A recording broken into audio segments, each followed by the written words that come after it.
is we analyze the state of the interconnected world and the new dangers that it brings with it. Now I want to understand what can the wisdom of Kabbalah innovate and offer to the world. The wisdom of Kabbalah says very simply, the world is controlled by human nature. Unless we correct human nature, the world will deteriorate up to the point where it will finish itself off in a world war. And if we want to be saved, then we have to correct human nature. There's no other way about it. And to correct human nature, this is something that you can do only by pulling from nature, deriving from it, besides the evil force that necessarily comes to us, that develops us, also the force of good. And we balance these two forces, one opposite the other, and live peacefully in between. So what does the evil inclination have to understand? Nothing. We simply have to draw the force of good from nature, which is what? The force of love and bestowal, of mutual consideration. This is what we have to be engaged in, not to deal with the evil inclination, but to develop the good inclination. And where does this force of good exist? Also in nature, only we have to draw it from there.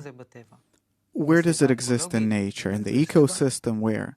In the environment, in the ocean, in the air, in the what? Everywhere, in the air. In order to find oil, you have to drill.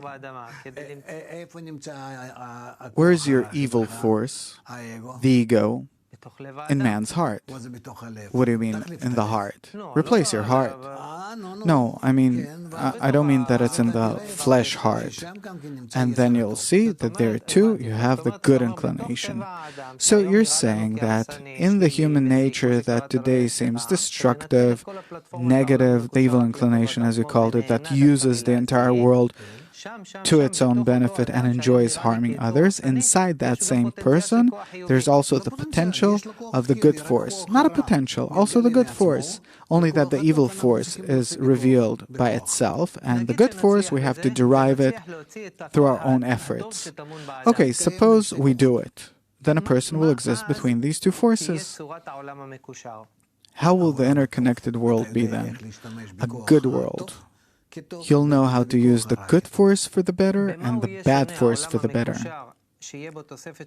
How will this interconnected world, with the addition of the good force, be different than the world that we had 100 years ago? I understand that the wisdom of Kabbalah isn't against technological development. The world's interconnected, and this will go and grow.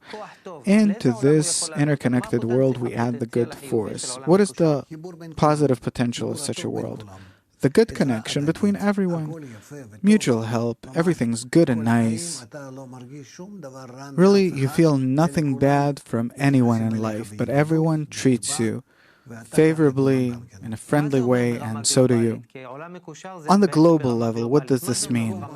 Instead of the evil that you discover between people, between countries, everywhere, you'll discover only the force of good.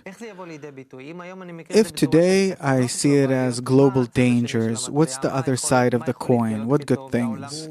Connection, love, warmth, mutuality, reciprocity, this is what you'll have.